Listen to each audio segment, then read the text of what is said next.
रविंद्र द्विवेदी जी हैं हमारे साथ जुड़ रहे हैं और वो विश्व हिंदू सेवा संगठन के राष्ट्रीय अध्यक्ष जी हैं। तो हम उनसे जानेंगे आज के समय पे यूपी चुनाव से लेके और अनेकों मुद्दे जो विकास से और शिक्षा, रोजगार, स्वास्थ्य अनेकों चीज़ों से जुड़ी होंगी। हम उनसे सीधा रूबरू करते हैं और सबसे पहले स्वागत करते हैं रविंद्र द्विवेदी जी का। आपका टीवी में बहुत बहुत स्वागत है। तो रविंद्र द्विवेदी जी, आज हम जानेंगे कि आप विश्व हिंदू सेवा संगठन के राष्ट्रीय उपाध्यक्ष हैं, तो आपके संगठन का सबसे मेन मुद्दा क्या है? आपसे सबसे पहला सवाल हमारा ये है।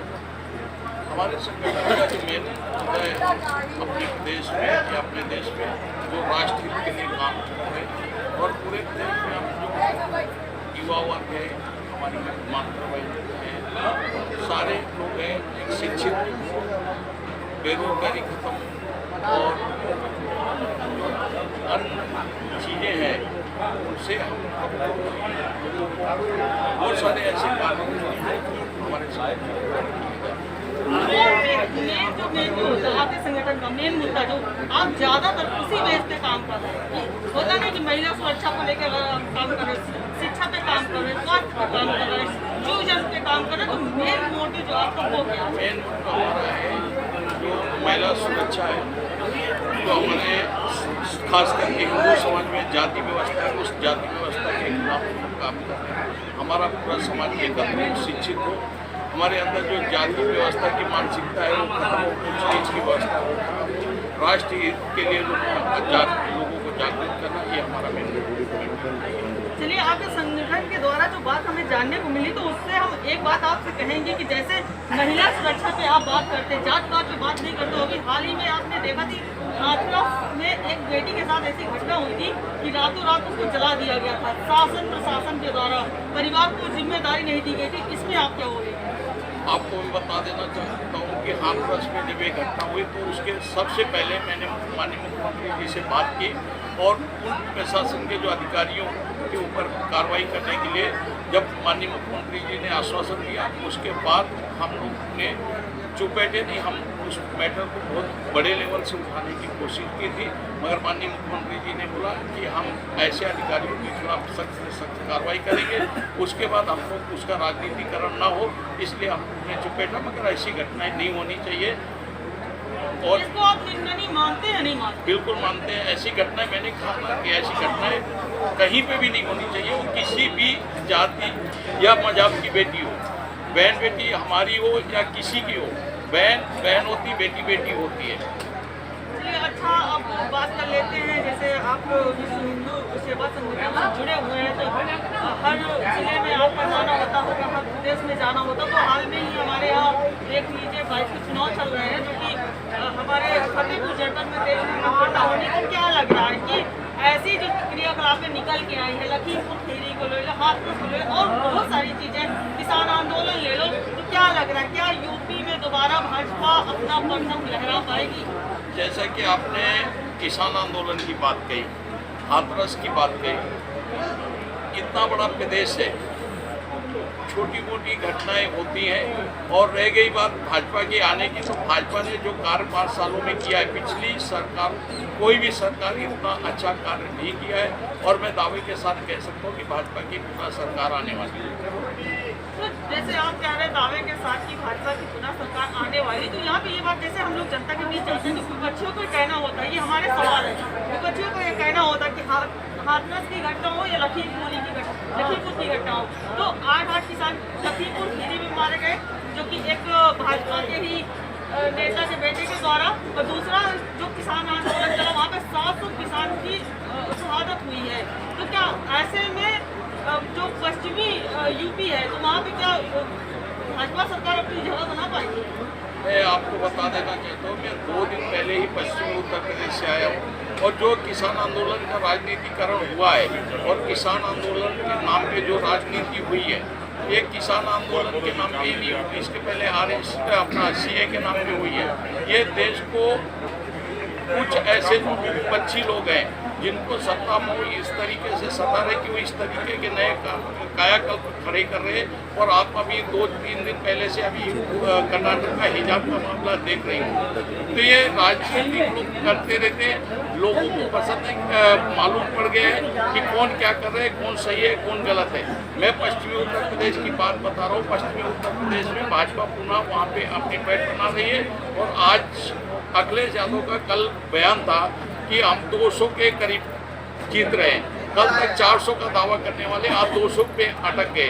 तो इससे आप समझ जाइए कि कौन सत्ता में आ रहे हैं और कौन बिछड़ रहे हैं। जैसे आपने कर्नाटक की बात की, वहाँ पे हिजाब का जो मामला वायरल हुआ है तो सारे न्यूज़ चैनल पर दिखा रहे हैं। तो वहाँ पे कुछ बच्चे जो है ऊपर पाइपलाइन पे चढ़ के भगवा का झंडा लहरा रहे हैं और फिर उस बच्ची को अंदर जाने से मना कर रहे हैं। तो क्या हमारे लोकतंत्र में बेटियां सुरक्षित हैं?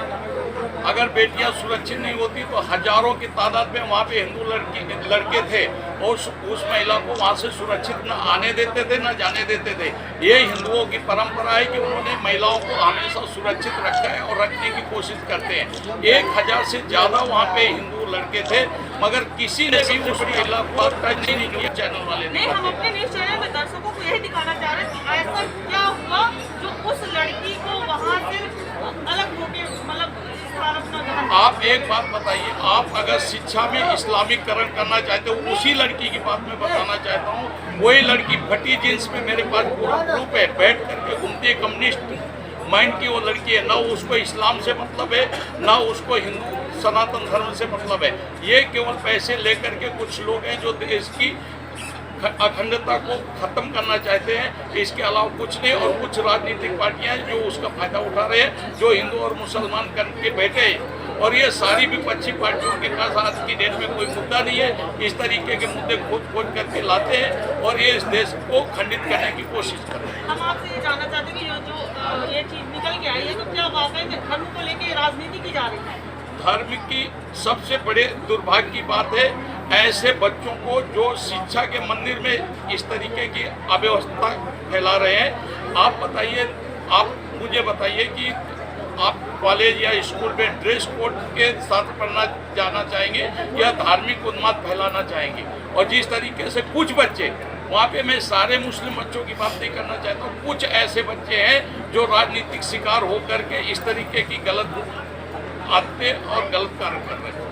चलिए, अच्छा, ये हमारी बात हो गई कर्नाटक की। अब हम यूपी में आ जाते हैं। यूपी में जो अभी चुनाव हुआ है, आज 10 फरवरी को 11 जिलों में 58 सीटों पे जो चुनाव हुआ है, उसका जो एक लहर आ रही है निकल के कि लोग कह रहे हैं, कोई कह रहा है कि सपा निकल रही, कोई कह रहा है भाजपा निकल रही, कोई कह रहा है कि बसपा निकल रही, कोई बोल रहा है कि कांग्रेस है। सब अपने अपने में परचम लहरा रहे हैं। आपको क्या आ रहा है कि आज जो मतदान हुआ उसके रिजल्ट क्या आ रहे हैं? देखिए, आज 10 तारीख, हमारे पास 30 दिन है।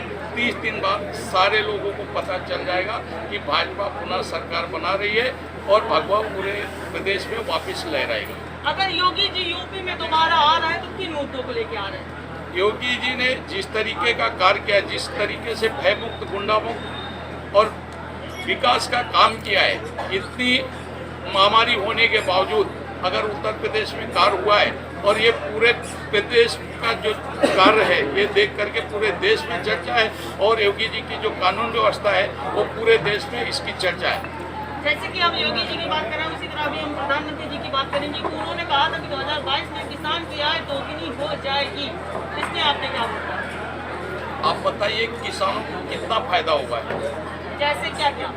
आज किसानों को जो मानधन मिलता है 6000 रुपये डायरेक्ट, पहले क्या होता था, डीएम के पास आता था, डीएम से वितरित होते होते 2000 रुपये वहाँ पे किसान के पास पहुँचते पहुँचते 200 रुपये होता था। आज 2000 रुपये किसान के खाते में तुरंत जाता है। किसान की आय आज जो भी गन्ने का मूल्य है उसका दुगना मिल रहा है, किसान का जो फसल है उसका दुगना मूल्य मिल रहा है। और अगर ज़्यादा भाव बढ़ाएंगे तो उसमें आम जनता भी पिसेगी।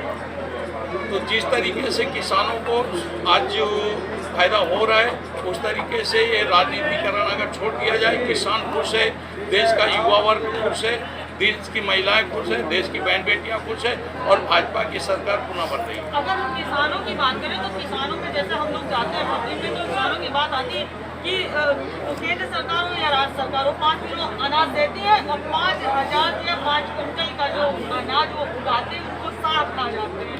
इस पे आप क्या बोलते हैं? जो अब ये आपकी बात का मैं समर्थन करूँगा। हाँ, कुछ हमारे प्रदेश में जैसे सांड है, आवारा पशु हैं, उनके बारे में ये हमारे समाज के कुछ लोगों की गलती है, क्योंकि सरकार ने पैसे दिए थे हर पशु को पालन करने के लिए, मगर कुछ जो लोग हैं, दलाल लोग हैं, उन लोगों ने उस पैसे को दुरुपयोग किया। कौन है?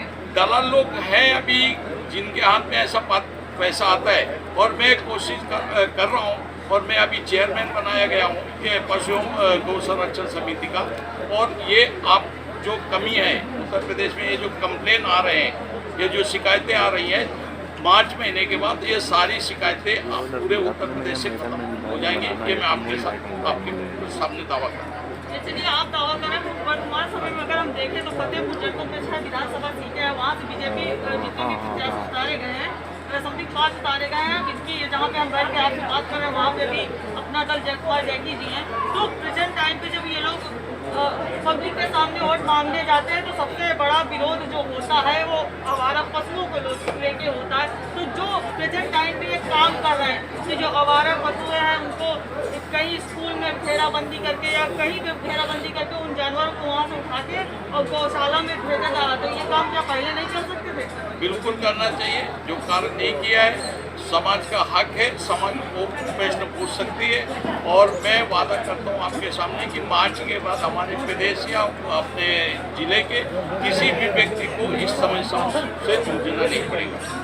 चलिए, ये थे हमारे साथ में रविंद्र द्विवेदी जी, विश्व हिंदू सेवा संगठन के राष्ट्रीय अध्यक्ष जी, जिन्होंने बड़ी बेबाक तरीके से अपनी बात रखी कि भाजपा सरकार जो गरीबों के साथ में 5 वर्ष यानी मोदी जी के हटा के जो 2017 में योगी जी की सरकार बनी, उन्होंने जिस तरीके से सेवा किया लोगों के साथ में, हमने कार्य को साझा किया। तो अब आने वाले 10 मार्च को पता चलेगा कि योगी जी का कार्य दोबारा यूपी में अपना परचम लहराएगा, उनके सर पे फिर से एक मुखिया का ताज देखा जाएगा या नहीं, आने वाला समय बताएगा। फारूक सिंह के साथ DT न्यूज़।